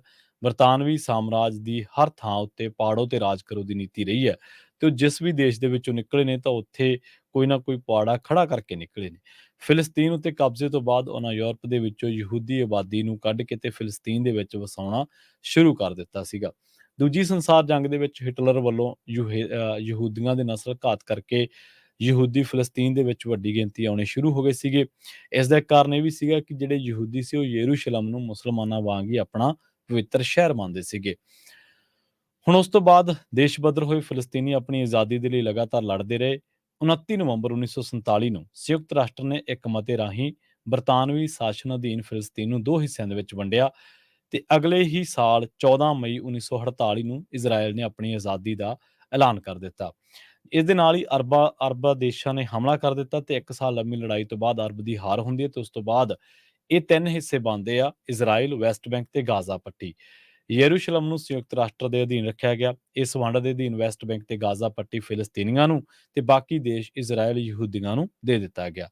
ਵੈਸਟ ਬੈਂਕ ਉੱਤੇ ਜਿਹੜਾ ਫਿਲਸਤੀਨੀ ਹਿੱਸੇ ਉੱਤੇ ਫਤਿਹ ਪਾਰਟੀ ਦੀ ਸਰਕਾਰ ਹੈ ਤੇ ਗਾਜ਼ਾ ਪੱਟੀ ਵਾਲੇ ਹਿੱਸੇ ਉੱਤੇ ਹਮਾਸ ਦਾ ਕਬਜ਼ਾ। ਆਪਾਂ ਅਕਸਰ ਹੀ ਖਬਰਾਂ ਸਾਂਝੀਆਂ ਕਰਦੇ ਰਹਿੰਦੇ ਹਾਂ ਕਿ ਵੈਸਟ ਬੈਂਕ ਦੇ ਵਿੱਚ ਝੜਪਾਂ ਹੋਈਆਂ ਜਾਂ ਗਾਜ਼ਾ ਪੱਟੀ ਤੇ ਇਜ਼ਰਾਈਲ ਨੇ ਹਮਲੇ ਕੀਤੇ। ਤੇ ਹੁਣ ਪਿਛਲੇ ਅਰਸੇ ਦੇ ਦੌਰਾਨ ਇਜ਼ਰਾਈਲ ਲਗਾਤਾਰ ਫਿਲਸਤੀਨੀ ਹਿੱਸਿਆਂ ਉੱਤੇ ਹਮਲਾ ਕਰਦਾ ਆ ਰਿਹਾ। ਇਜ਼ਰਾਈਲ ਨੇ 1967 ਦੇ ਵਿੱਚ ਗਾਜ਼ਾ ਪੱਟੀ ਉੱਤੇ ਹਮਲਾ ਕਰਕੇ ਅਗਲੇ 25 ਸਾਲ ਤੱਕ ਉਹਨੂੰ ਆਪਣੇ ਕਬਜ਼ੇ ਦੇ ਵਿੱਚ ਰੱਖਿਆ। 1993 ਦੇ ਵਿੱਚ ਫਿਰ ਇੱਕ ਸਮਝੌਤਾ ਹੁੰਦਾ ਜਿਹਦਾ ਨਾਮ ਓਸਲੋ ਸਮਝੌਤਾ ਹੈ ਤੇ ਇਹਦੇ ਵਿੱਚ ਗਾਜ਼ਾ ਪੱਟੀ ਦੇ ਵਿੱਚੋਂ ਆਪਣੀਆਂ ਫੌਜਾਂ ਇਜ਼ਰਾਈਲ ਕੱਢ ਲੈਂਦਾ ਹੈ ਤੇ ਵਾਰ-ਵਾਰ ਹੋਏ ਸਮਝੌਤਿਆਂ ਦੇ ਬਾਵਜੂਦ ਅੱਜ ਵੀ ਫਿਲਸਤੀਨ ਨੂੰ ਵੱਖਰੇ ਦੇਸ਼ ਵਜੋਂ ਮਾਨਤਾ ਨਹੀਂ ਹੈ। ਲੱਖਾਂ ਫਿਲਸਤੀਨੀ ਰਿਫਿਊਜੀ ਨੇ। 2006 ਦੇ ਵਿੱਚ ਹਮਾਸ ਨੇ ਚੋਣਾਂ ਜਿੱਤ ਕੇ ਗਾਜ਼ਾ ਪੱਟੀ ਦੀ ਸੱਤਾ ਹਾਸਲ ਕੀਤੀ। ਗਾਜ਼ਾ ਪੱਟੀ ਦੇ ਵਿੱਚ ਆਪਣੇ ਡੇਢ ਦਹਾਕੇ ਦੇ ਰਾਜ ਦੇ ਦੌਰਾਨ ਹਮਾਸ ਤੇ ਇਜ਼ਰਾਈਲ ਦੇ ਵਿਚਕਾਰ ਲਗਾਤਾਰ ਸੰਘਰਸ਼ ਹੁੰਦਾ ਆ ਰਿਹਾ। ਦੋਵਾਂ ਪਾਸਿਆਂ ਦੇ ਹਜ਼ਾਰਾਂ ਲੋਕ ਮਾਰੇ ਜਾ ਚੁੱਕੇ ਨੇ। ਇਸ ਵਾਰ ਵੀ ਹਮਾਸ ਨੇ ਇੱਥੋਂ ਹੀ ਹਮਲਾ ਕੀਤਾ ਹੈ। ਉਹਨਾਂ ਕਿਹਾ ਕਿ ਸਾਡਾ ਦੇਸ਼ ਸਾਡੀ ਸਪੋਰਟ ਤੇ ਖੜਾ ਤੇ ਜਿਹੜੀ ਹੈ ਉਹ ਹਮੇਸ਼ਾ ਸਾਡੇ ਲੋਕ ਸਾਡੇ ਨਾਲ ਖੜਦੇ ਨੇ। ਹਮਾਸ ਦੇ ਲਈ ਤਾਂ ਹੁਣ ਜਿਹੜੀਆਂ ਫਿਲਸਤੀਨੀ ਮੁਟਿਆਰਾਂ ਨੇ ਉਹਨਾਂ ਨੇ ਵੀ ਕਈ ਵਾਰ ਇਸ ਹਿੰਸਕ ਸੰਘਰਸ਼ ਦੇ ਵਿੱਚ ਹਮਾਸ ਦੇ ਲਈ ਉਹ ਲੜਾਈ ਲੜੀਆਂ ਨੇ। ਹੁਣ ਜਿਹੜਾ ਪਹਿਲਾਂ ਇੰਡੀਆ ਦਾ ਜਿਹੜਾ ਝੁਕਾਅ ਹੁੰਦਾ ਸੀਗਾ ਉਹ ਫਿਲਸਤੀਨ ਵਾਲੇ ਪਾਸੇ ਹੁੰਦਾ ਸੀਗਾ। ਭਾਵੇਂ ਜਿਹੜੀ ਆ ਉਹ ਅਟਲ ਬਿਹਾਰੀ ਵਾਜਪਾਈ ਹੋਣ, ਉਹ 1977 ਦੇ ਵਿੱਚ ਜਦੋਂ ਉਹਨਾਂ ਨੇ ਭਾਸ਼ਣ ਦਿੱਤਾ ਸੀਗਾ, ਉਹ ਕਹਿੰਦੇ ਸੀਗੇ ਕਿ ਜਦੋਂ ਹਮੇਸ਼ਾ ਸਾਨੂੰ ਮਨੁੱਖੀ ਹੱਕਾਂ ਦੇ ਲਈ ਖੜਨਾ ਚਾਹੀਦਾ ਜਾਂ ਸਾਨੂੰ ਉਹਨਾਂ ਲੋਕਾਂ ਦੀ ਸਪੋਰਟ ਕਰਨੀ ਚਾਹੀਦੀ ਜਿਨ੍ਹਾਂ ਤੇ ਜ਼ੁਲਮ ਹੋ ਰਿਹਾ। ਪਰ ਅੱਜ-ਕੱਲ੍ਹ ਦਾ ਜਿਹੜਾ ਇੰਡੀਆ ਉਹਦਾ ਝੁਕਾਅ ਜਿਹੜਾ ਉਹ ਇਜ਼ਰਾਈਲ ਵੱਲ ਹੈ।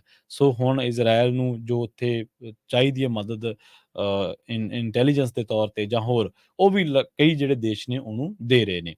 ਹੁਣ ਅਸਲ ਦੇ ਵਿੱਚ ਗੱਲ ਖੜੀ ਕਿੱਥੇ ਆ ਕੇ ਆ, ਗੱਲ ਇਹ ਇੱਥੇ ਆ ਕੇ ਖੜੀ ਹੈ ਕਿ ਜਿਹੜਾ ਫਿਲਸਤੀਨ ਹੈ ਪਹਿਲਾਂ ਉਹਨੂੰ ਇਹ ਗਿਣਿਆ ਜਾਂਦਾ ਸੀਗਾ ਕਿ ਇਹ ਲਤਾੜਿਆ ਹੋਇਆ ਮੁਲਕ ਹੈ ਕਿਉਂਕਿ ਇਜ਼ਰਾਈਲ ਲਗਾਤਾਰ ਹਮਲੇ ਕਰਦਾ ਸੀਗਾ ਤੇ ਅਕਸਰ ਹੀ ਆਪਾਂ ਜਿਹੜੀਆਂ ਗੱਲਾਂ ਕਰਦੇ ਸੀਗੇ ਸਟੇਜ ਤੇ ਬਹਿ ਕੇ ਜਾਂ ਪਹਿਲਾਂ ਵੀ ਕਈ ਰਿਪੋਰਟਾਂ ਦੇ ਵਿੱਚ ਆਪਾਂ ਜ਼ਿਕਰ ਕੀਤਾ ਸੀਗਾ ਤਾਂ ਉਹ ਇਹ ਸੀਗਾ ਕਿ ਫਿਲਸਤੀਨੀਆਂ ਨੂੰ ਲੋਕ ਵਿਕਟਮ ਵਜੋਂ ਦੇਖਦੇ ਸੀਗੇ ਤੇ ਹੋ ਵੀ ਉਹਨਾਂ ਨਾਲ ਧੱਕਾ ਰਿਹਾ ਸੀਗਾ। ਪਰ ਜਿਸ ਤਰੀਕੇ ਦੇ ਨਾਲ ਹਮਾਸ ਨੇ ਜਿਹੜੇ ਕਿ ਉੱਥੇ ਸੱਤਾਧਾਰੀਏ ਵੀ ਨੇ ਤੇ ਹਿੰਸਕ ਸੰਘਰਸ਼ ਵੀ ਕਰ ਰਹੇ ਨੇ, ਉਹਨਾਂ ਨੇ ਪਿਛਲੇ ਦਿਨਾਂ ਦੇ ਵਿੱਚ ਜੋ ਉੱਥੇ ਕੀਤਾ ਲੋਕਾਂ ਦੇ ਨਾਲ, ਸਿਵਿਲੀਅਨਾਂ ਦੇ ਨਾਲ ਵੀ ਤੇ ਇਜ਼ਰਾਈਲੀ ਲੋਕਾਂ ਦੇ ਨਾਲ ਵੀ, ਉਹਨੇ ਇਹਦਾ ਜਿਹੜਾ ਝੁਕਾਅ ਉਹ ਜ਼ਰੂਰ ਬਦਲਿਆ। ਹੁਣ ਦੁਨੀਆ ਕਈ ਪੱਖਾਂ ਦੇ ਵਿੱਚ ਵੰਡੀ ਗਈ ਹੈ। ਬਹੁਤੇ ਲੋਕ ਹਮਾਸ ਦੇ ਹਾਲੇ ਵੀ ਸਮਰਥਕ ਨੇ, ਪਰ ਬਹੁਤੇ ਲੋਕ ਹਮਾਸ ਦੀਆਂ ਜਿਵੇਂ ਉਹ ਨੌਜਵਾਨ ਕੁੜੀ ਦੀ ਵੀਡੀਓ ਸਾਹਮਣੇ ਆਈ ਹੈ ਜਾਂ ਹੋਰ ਲੋਕਾਂ ਨੂੰ ਬੰਧਕ ਬਣਾਇਆ ਗਿਆ ਤਾਂ ਉਹ ਕਹਿੰਦੇ ਕਿ ਅਸੀਂ ਹਮਾਸ ਨੂੰ ਇਸ ਕਰਕੇ ਨਹੀਂ ਸੀ ਸਪੋਰਟ ਕਰਦੇ ਕਿ ਉਹ ਕੱਲ੍ਹ ਨੂੰ ਇਸ ਤਰੀਕੇ ਦਾ ਕਾਰਾ ਕਰਨ ਜਾਂ ਇਸ ਤਰੀਕੇ ਦੇ ਨਾਲ ਉਹ ਲੋਕਾਂ ਯੁੱਧ ਦੇ ਵਿੱਚ ਵਿਚਰਨ। ਹਾਂ, ਅਸੀਂ ਉਹਨਾਂ ਦੀ ਇਸ ਕਰਕੇ ਸਪੋਰਟ ਕਰਦੇ ਸੀਗੇ ਕਿਉਂਕਿ ਉਹ ਆਪਣੇ ਦੇਸ਼ ਦੇ ਲਈ, ਧਰਤੀ ਦੇ ਲਈ ਲੜ ਰਹੇ ਸੀਗੇ ਔਰ ਜਾਨਾਂ ਵੀ ਵਾਰ ਰਹੇ ਸੀਗੇ। ਇਸੇ ਕਰਕੇ ਲੋਕਾਂ ਨੇ ਉਹਨਾਂ ਨੂੰ ਜਿਤਾਇਆ ਵੀ। ਪਰ ਹੁਣ ਦੇਖੋ ਕਿ ਤੁਸੀਂ ਇਹ ਮਾਮਲਾ ਕਿੱਥੇ ਖੜਾ ਹੈ। ਦੁਨੀਆ ਵੰਡੀ ਜਾ ਚੁੱਕੀ ਹੈ ਤੇ ਵੰਡੀਆਂ ਦੁਨੀਆ ਦੇ ਵਿੱਚ ਹੋਰ ਡੂੰਘੀਆਂ ਹੁੰਦੀਆਂ ਜਾ ਰਹੀਆਂ ਨੇ, ਚਾਹੇ ਉਹ ਖਿੱਤਿਆਂ ਦੇ ਤੌਰ ਤੇ ਹੋਣ ਤੇ ਚਾਹੇ ਉਹ ਧਰਮਾਂ ਦੇ ਤੌਰ ਤੇ ਹੋਣ। ਇਹ ਲੋਕ ਲਗਾਤਾਰ ਸੀਰੀਆ ਦੇਖ ਲਓ ਤੁਸੀਂ, ਸੀਰੀਆ ਤੋਂ ਬਾਅਦ ਇਰਾਕ ਦੇ ਕੁਛ ਇਲਾਕੇ ਨੇ, ਪੂਰਾ ਮਿਡਲ ਈਸਟ ਤਕਰੀਬਨ ਉਹਦਾ 50% ਤੋਂ ਵੱਧ ਇਲਾਕਾ ਇਹੋ ਜਿਹਾ ਜਿੱਥੇ ਸਿਆਸੀ ਅਸਥਿਰਤਾ ਹੋਣ ਕਰਕੇ ਆਮ ਲੋਕਾਂ ਨੂੰ ਉੱਥੋਂ ਪਲਾਇਨ ਕਰਨਾ ਪੈਂਦਾ ਹੈ। ਜੇਕਰ ਜਿਵੇਂ ਆਪਾਂ ਯੱਦੀ ਲੋਕਾਂ ਦੀ ਯਜ਼ੀਦੀ ਜਿਹਨਾਂ ਨੂੰ ਆਪਾਂ ਕਹਿ ਦਿੰਦੇ ਹਾਂ, ਜੇਕਰ ਉਹਨਾਂ ਦੀ ਗੱਲ ਸੁਣੀਏ ਤਾਂ ਉਹਨਾਂ ਦੇ ਬਾਰੇ ਗੱਲਾਂ ਸੁਣ ਕੇ ਜੋ ਉਹਨਾਂ ਦੇ ਨਾਲ ਵਰਤਾਰਾ ਹੁੰਦਾ, ਜਿਸ ਤਰੀਕੇ ਨਾਲ ਉਹਨਾਂ ਨੂੰ ਜਿਉਂਦੇ ਹੀ ਦਫਨਾ ਦਿੱਤਾ ਜਾਂਦਾ ਤਾਂ ਉਹ ਵੀ ਇਨਸਾਨੀਅਤ ਨੂੰ ਸ਼ਰਮਸਾਰ ਕਰਨ ਵਾਲਾ ਹੀ ਹੈ। ਪਰ ਹੁਣ ਜਿਵੇਂ ਇਹ ਚਰਚਾ ਚੱਲੀ ਹੈ ਤਾਂ ਉਸ ਤੋਂ ਬਾਅਦ ਮਣੀਪੁਰ ਦੇ ਵੱਲ ਲੋਕਾਂ ਦਾ ਫੇਰ ਰੁਕ ਗਿਆ।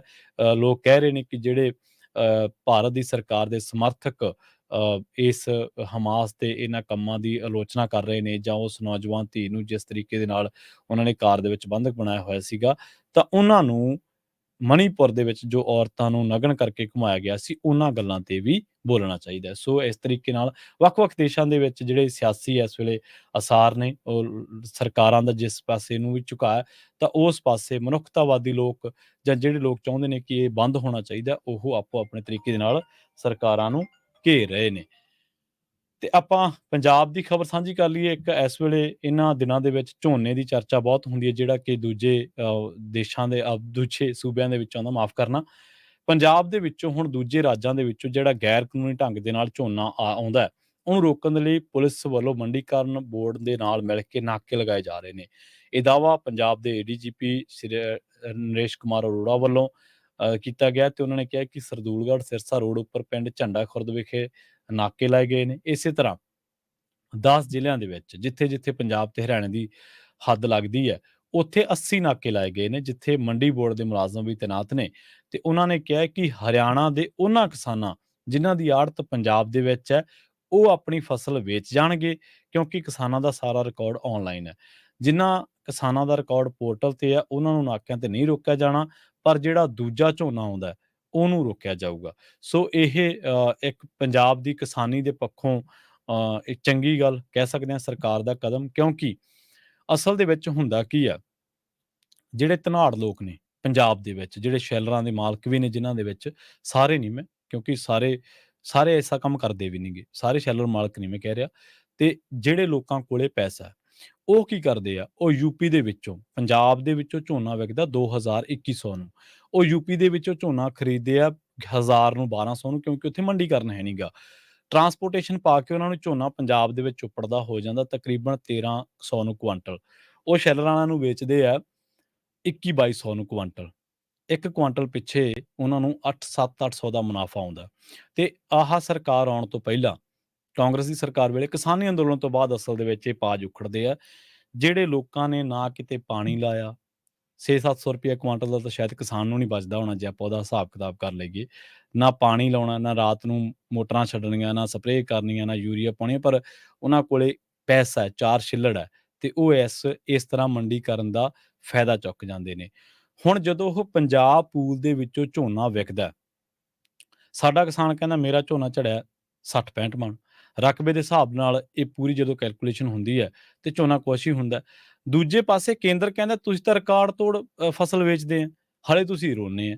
ਪਰ ਕਿਸੇ ਨੂੰ ਇਹ ਨਹੀਂ ਪਤਾ ਵੀ ਪੰਜਾਬ ਦੇ ਕਿਸਾਨਾਂ ਦੇ ਨਾਂ ਤੇ ਜਿਹੜੇ ਰਸੂਖਵਾਨ ਨੇ, ਜਿਹੜੇ ਪੈਸੇ ਵਾਲੇ ਨੇ, ਧਨਾੜ ਨੇ ਲੋਕ, ਉਹ ਬਾਹਰੋਂ ਝੋਨਾ ਲਿਆ ਕੇ ਪੰਜਾਬ ਦੇ ਖਾਤੇ 'ਚ ਵੇਚ ਜਾਂਦੇ ਆ। ਹੁਣ ਜੇ ਕੋਈ ਆਪਾਂ ਨੂੰ ਕਵੇ ਕਿ ਬਈ ਝੋਨਾ ਤਾਂ ਤੁਹਾਡਾ ਹੋਇਆ 60-70 ਮਣ ਜਾਂ 10 ਕਿੱਲਿਆਂ 'ਚ 700 ਮਣ ਹੋਇਆ, ਆਮਦਨ ਤਾਂ ਆਪਾਂ ਨੂੰ ਉਹੀ ਆਉਣੀ ਹੈ। ਜਦਕਿ ਸਰਕਾਰ ਦੇ ਆંકੜੇ ਦੱਸੀ ਜਾਣ ਵੀ ਇਹਨਾਂ ਦੇ 10 ਕਿੱਲਿਆਂ ਦੇ ਵਿੱਚੋਂ ਬਈ ਝੋਨਾ ਹੋ ਗਿਆ 1200-1300 ਮਣ, 120 ਮਣ ਕਿੱਲਾ, ਤੇ ਆਪਣਾ ਤਾਂ 50 ਮਣ ਘੱਟ ਹੋਇਆ, ਆਪਣਾ ਤਾਂ 70 ਮਣ ਹੀ ਹੋਇਆ। ਤੇ ਇਹ ਪੰਜਾਬ ਨੂੰ ਅਸਲ ਦੇ ਵਿੱਚ ਘਾਟਾ ਪਾਊ ਸੌਦਾ ਸੀਗਾ। ਸੋ ਚੰਗੀ ਗੱਲ ਹੈ ਕਿ ਸਰਕਾਰ ਤੇ ਮੰਡੀ ਬੋਰਡ ਜਾਂ ਪੰਜਾਬ ਪੁਲਿਸ ਮੰਡੀਕਰਨ ਦੇ ਇਸ ਮਾਮਲੇ ਦੇ ਵਿੱਚ ਹੁਣ ਐਂਟਰ ਹੋਏ ਨੇ। ਪਹਿਲਾਂ ਕਿਸਾਨ ਰੋਕਦੇ ਹੁੰਦੇ ਸੀਗੇ ਤੇ ਆਪਾਂ ਉਹ ਦੇਖੀਆਂ ਨਾ ਵੀਡੀਓਜ਼ ਤੁਸੀਂ ਕਿਸਾਨਾਂ ਦੀਆਂ, ਕਿ ਉਹ ਟਰਾਲਿਆਂ ਨੂੰ ਰੋਕ ਰਹੇ ਨੇ ਜਾਂ ਟਰਾਲਿਆਂ ਵਾਲਿਆਂ ਨੂੰ ਗਾਲਾਂ ਵਗੈਰਾ ਕੱਢ ਰਹੇ ਨੇ। ਸੋ ਉਹ ਮਸਲਾ ਸੀਗਾ। ਹੁਣ ਸ਼ਾਇਦ ਹੋ ਸਕਦਾ ਐਗਤੀ ਸੁਧਾਰ ਹੋਵੇ ਤੇ ਅਸਲ ਆંકੜੇ ਸਾਹਮਣੇ ਆਉਣ ਕਿ ਪੰਜਾਬ ਦੇ ਵਿੱਚੋਂ ਅਸਲ ਉਤਪਾਦਨ ਹੈ ਕਿੰਨਾ। ਖੈਰ, ਪ੍ਰੋਗਰਾਮ ਖਬਰ ਤੇ ਨਜ਼ਰ ਨੂੰ ਆਪਾਂ ਇੱਥੇ ਸਮਾਪਤ ਕਰਾਂਗੇ। ਕਾਫੀ ਟਾਈਮ ਆਪਾਂ ਉੱਪਰ ਲੈ ਗਏ ਹਾਂ। ਅਗਲੀ ਪੇਸ਼ਕਸ਼ ਪ੍ਰੋਗਰਾਮ ਅਪਡੇਟ ਅਮਰੀਕਾ ਪ੍ਰੋਗਰਾਮ ਦੇ ਵਿੱਚ ਅਮਰੀਕਾ ਦੇ ਨਾਲ ਵਿਸ਼ਵ ਭਰ ਦੇ ਵਿੱਚ ਵਾਪਰੀਆਂ ਅਹਿਮ ਘਟਨਾਵਾਂ ਬਾਰੇ ਤੁਹਾਨੂੰ ਦਿੱਤੀਆਂ ਜਾਣਗੀਆਂ ਜਾਣਕਾਰੀਆਂ। ਇਜ਼ਰਾਈਲ ਹਮਾਸ ਦੇ ਇਸ ਟਸਲ ਬਾਰੇ ਪੰਜਾਬੀ ਰੇਡੀਓ USA ਤੇ ਇੱਕ ਰਿਪੋਰਟ ਹਰਜੋਤ ਸਿੰਘ ਖਾਲਸਾ ਵੱਲੋਂ ਵੀ ਪਾਈ ਗਈ ਆ। ਤੁਸੀਂ ਹੋਰ ਜ਼ਿਆਦਾ ਜਾਣਕਾਰੀਆਂ ਉਸ ਰਿਪੋਰਟ ਦੇ ਵਿੱਚੋਂ ਵੀ ਹਾਸਲ ਕਰ ਸਕਦੇ ਹੋ। ਉਹ YouTube ਤੇ ਜਾ ਕੇ ਤੁਸੀਂ ਦੇਖ ਸਕਦੇ ਹੋ ਜਾਂ ਫਿਰ ਪੰਜਾਬੀ ਰੇਡੀਓ USA ਦੇ Facebook ਪੇਜ ਤੇ ਜਾ ਕੇ ਤੁਸੀਂ ਉਸ ਰਿਪੋਰਟ ਨੂੰ ਦੇਖ ਸਕਦੇ ਹੋ। ਬਹੁਤ ਬਹੁਤ ਧੰਨਵਾਦ। ਸਤਿ ਸ੍ਰੀ ਅਕਾਲ। ਜੁੜੇ ਰਹੋ ਪੰਜਾਬੀ ਰੇਡੀਓ USA ਦੇ ਨਾਲ।